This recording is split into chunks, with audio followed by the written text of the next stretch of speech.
Nový stavební zákon. Jaké změny nám přináší?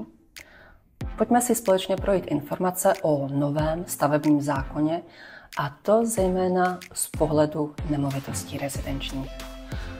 Nový stavební zákon nabyl účinnosti k 1. lednu 2024, a to pro tzv. Vyhrazené stavby, což jsou infrastrukturní stavby, jako například dálnice. Pro všechny ostatní stavby vstoupil v platnost 1. července 2024. Tento zákon by měl výrazně urychlit a zjednodušit celý proces výstavby, což je zajisté skvělá zpráva pro všechny budoucí stavebníky.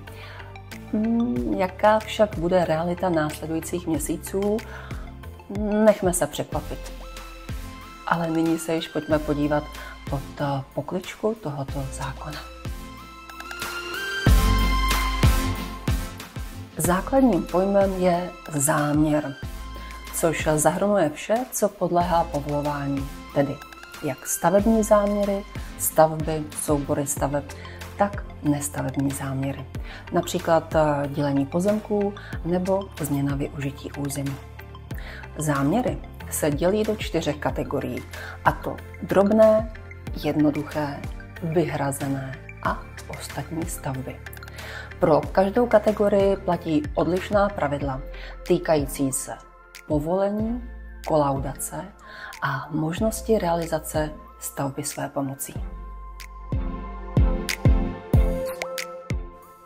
Stavební řízení se nám přesouvá do digitální podoby prostřednictvím portálu stavebníka, dále pak Národního geoportálu územního plánování a dalších informačních systémů. U projektové dokumentace pro účely tohoto řízení platí, že dokumentace zpracovaná dle původního zákona se může používat až do června 2027. Stavebník může stavební úřad požádat o předběžnou informaci. Stavební úřady mají povinnost poskytnout žadateli informaci o podmínkách využití daného území, dále pak o tom, zda je pro zvažovaný záměr povinnost povolení a kolaudace, a také informaci, které dotčené orgány je nutné zažádat o stanovisko. No a v neposlední řadě stavební úřad má povinnost poskytnout informaci, podle jakých hledisek jím bude žádost posuzována.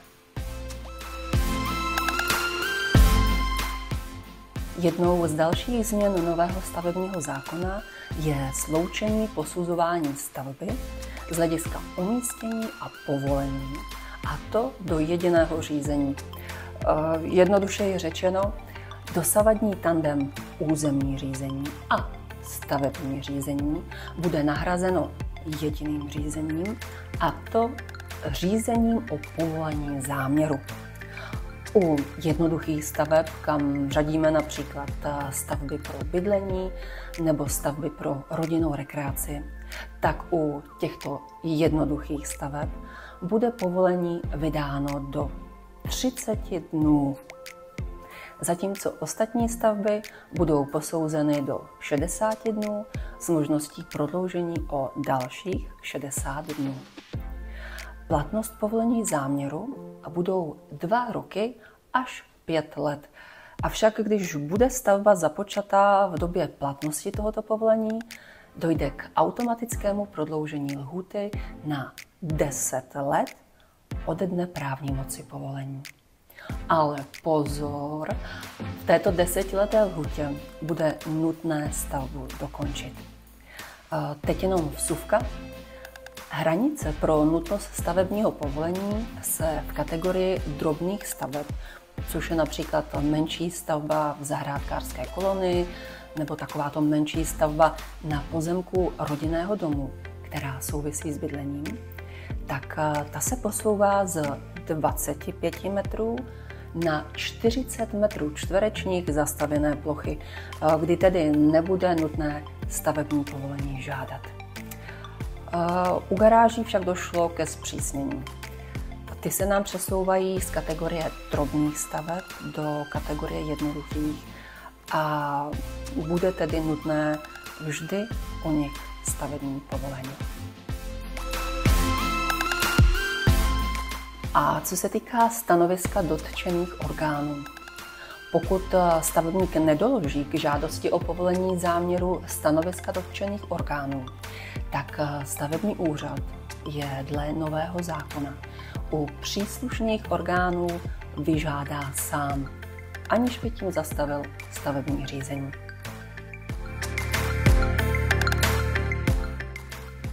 A nyní, co se týká odvolání. Při odvolání bude nově platit tzv. Apelační princip.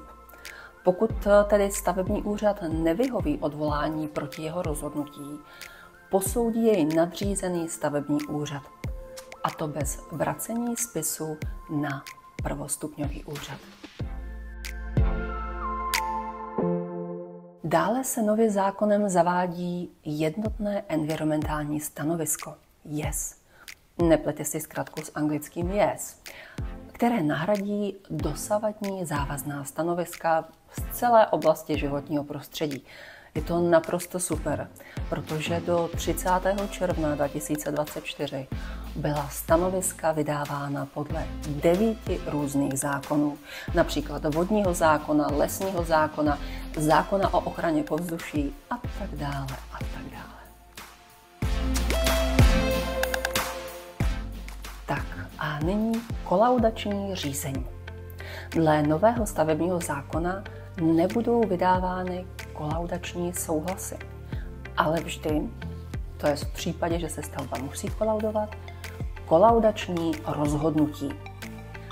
Ta se v kategorii staveb jednoduchých budou týkat staveb pro bydlení, staveb pro rodinnou rekreaci, podzemních staveb, garáží a stavebních úprav pro změnu v užívání části stavby. Kolaudaci však nepodléhají stavby v kategorii drobné. No a pojďme se podívat na téma černé stavby. Co je to vůbec černá stavba? Jako černá stavba je označována stavba nebo změna přístavba stavby, která byla provedena bez příslušného povolení, které zákon stanoví, neexistuje k ní kolaudační ani jiné rozhodnutí o užívání a není zakreslena v katastrální mapě, případně je zakreslena nesprávně. Doporučuji se tedy podívat na portál katastru nemovitostí www.cuzk.cz a zjistit si, zda náhodou nemáte v rodinném majetku černého Petra, aniž byste o tom věděli. Nový stavební zákon rozšiřuje důvody pro nařízení odstranění této stavby a jejich legalizace bude nově mnohem složitější. A pokud nedojde k vyřešení situace, může být nařízeno jejich odstranění. V podstatě nelegalizovatelné jsou dle nového stavebního zákona černé stavby, zejména ve vztahu k nedostatečné odstupové vzdálenosti od hranice pozemku nebo od staveb. A tato vzdálenost činí 2 metry. Do 30. června 2024 se vyžadovalo souhlasné vyjádření souseda. Pokud ho však nedal, měl stavební úřad v kompetenci přesto tuto černou stavbu legalizovat. No, ale od 1. července je tomu naprosto jinak. Pokud soused z jakéhokoliv důvodu, třeba že vám bude závidět, že váš trávník je víc zelenější než ten jeho, odmítne dát souhlas, není absolutně možné černou stavbu dle nového stavebního zákona legalizovat. A jako poslední bod tohoto videa je nová struktura úřadů. Od zamýšleného záměru nejvyššího stavebního úřadu se odstoupilo a zůstává tedy zachována základní struktura obecních stavebních úřadů.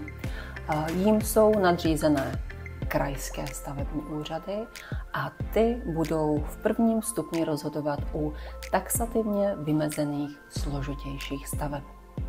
A činnost těchto krajských stavebních úřadů dozoruje dopravní a energetický stavební úřad. Ten je stavebním úřadem v prvním stupni u staveb vyhrazených. Jejich činnost je pak dle typu staveb dozorována Ministerstvem průmyslu a obchodu nebo Ministerstvem dopravy. Tak, myslím si, že by toto video mohlo jako vstupní informace k novému stavebnímu zákonu stačit, abych vás moc informačně nezahltila, a to bych opravdu nerada. Pokud však budete chtít info ve větším rozsahu a detailu, tak se klidně přihlašte k odběru na mém YouTube kanále, kde pro vás začínám připravovat realitní infovidea. V následujících videích, a to například právě k tématu nový stavební zákon, se budeme věnovat například více 4 kategoriím staveb a podmínkám k nim se vážícím. Dále pak, jaký je proces žádosti o stavební povolení a co je a není potřeba k této žádosti. Ale rozebereme si třeba i rozdíl mezi pergolou a přístřeškem a kdy je nutné stavební povolení. Tak zůstaňme v kontaktu a budu se těšit zase příště. Přeji vám krásný den.